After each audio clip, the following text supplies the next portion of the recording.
Mazmur pasal 40 ayat yang kelima, Alkitab bilang begini. Banyaklah yang telah kau lakukan ya Tuhan, Allahku. Perbuatanmu yang ajaib dan maksudmu untuk kami. Tidak ada yang dapat disejajarkan dengan engkau. Aku mau memberitakan dan mengatakannya. Tetapi terlalu besar jumlahnya untuk dihitung. Ada kata hari ini kita pakai kalkulator untuk menghitung berapa besar, berapa anugerah dan berapa jumlah kebaikan, kasih dan rahmat yang kita terima daripada tangan Tuhan. Angka di kalkulator pun tidak mampu untuk menghitungnya. Karena terlalu besar, terlalu ajaib, terlalu luar biasa. Itulah Allah yang kita punya. Dia tidak pernah memberkati kita dengan berkat yang setengah. Dia tidak pernah memberkati kita dengan berkat yang afkir, yang basi. Dia tidak pernah memberkati kita dengan berkat yang kemarin, dengan berkat yang usang, berkat-berkat yang telah yang lama, saudara. Tapi Alkitab berkata selalu baru, saudara. Rahmatnya ajaib dan selalu luar biasa. Karenanya pemazmur berkata, banyaklah yang telah kau lakukan ya Tuhan Allahku. Perbuatanmu yang ajaib. Dengar ini, perbuatanmu yang ajaib. Manusia kita bisa sampai pada melakukan hal-hal yang biasa. Saya dan saudara hanya bisa melakukan hal-hal yang biasa saja. Siapapun itu ada kelemahannya, siapapun itu ada keterbatasannya, siapapun itu ada batas-batas yang tidak bisa dia tembusi oleh karena keterbatasan, kekurangan dan kelemahan. Tapi tangan Allah akan mengerjakan yang bernama keajaiban. Dan Alkitab berkata bukan satu kali dia berbuat, bukan dua kali dia berbuat, tetapi banyaklah yang telah kau lakukan. Perbuatanmu yang ajaib ya Tuhan Allahku. Aku mau menghitungnya tapi terlalu besar jumlahnya. Dan hari ini semua kita pun mengalami ada dalam kondisi yang sama. Bukan karena tangan kita mampu untuk menggapai segala sesuatu. Bukan karena hikmat kita bisa berpikir bagaimana kita dapat untung dari usaha yang kita kelola.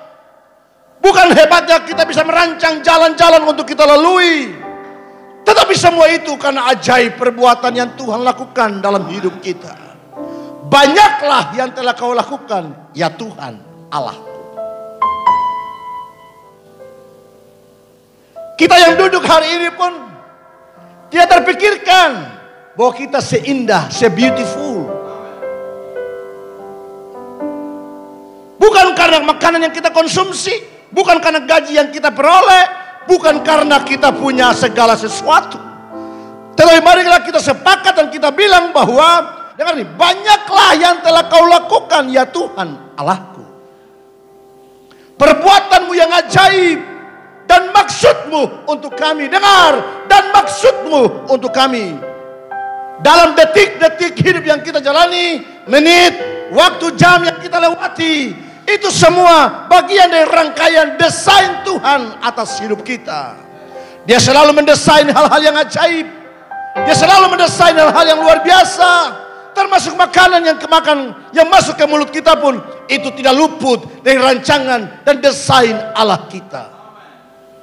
Katakanlah itu sayur, katakanlah itu ikan, katakanlah itu papeda, katakanlah itu makanan apapun. Bukan karena kuat tangan kita bisa mengolah, bukan karena kekuatan kita untuk bisa mendapatnya, tapi itu rancangan demi rancangan yang Tuhan gariskan, Tuhan lukiskan, Tuhan rancangkan atas hidup kita.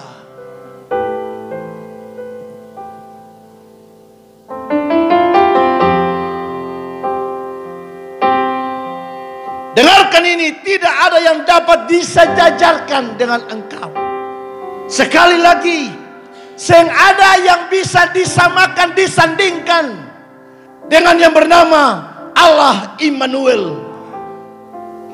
Sebab rancangannya sungguh hebat, rancangannya sungguh indah, rancangannya membuat kita terkagum-kagum, terpesona. sampai kita tak kuasa, tak bisa menahan bibir mulut kita, dan kita bernyanyi kepada Tuhan.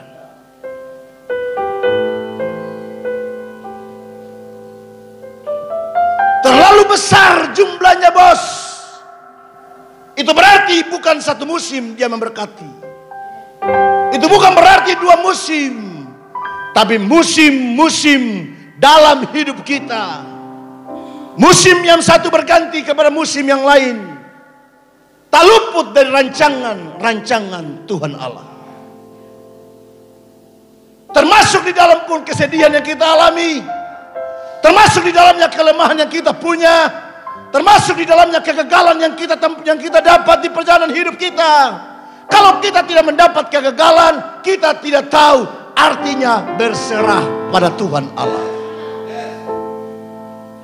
Kalau selamanya jalan kita mulus, selamanya jalan kita tidak ada berliku-liku dan kesesakan yang kita tempuh, semua kita punya potensi untuk tepuk dada. Tapi ada kalanya Tuhan rancang dengan kegagalan, Tuhan rancang dengan kesedihan, Tuhan rancang dengan air mata, Tuhan rancang dengan pergumulan, supaya kita tahu arti berserah. Dan kalau kita tahu arti berserah, maka sorga akan turun tangan, maka sorga akan ambil alih, maka sorga akan mengerjakannya, maka sorga akan berkata, jalan-jalan yang baru terbuka bagimu. Kalau kita tidak tahu arti berserah, maka kita lupa diri. Kita akan lupa diri bahwa kita tidak tahu bersyukur untuk papeda yang masuk di mulut kita, untuk ikan yang kita makan, untuk sayur yang kita makan, untuk air putih yang menghilangkan rasa haus dan dahaga kita.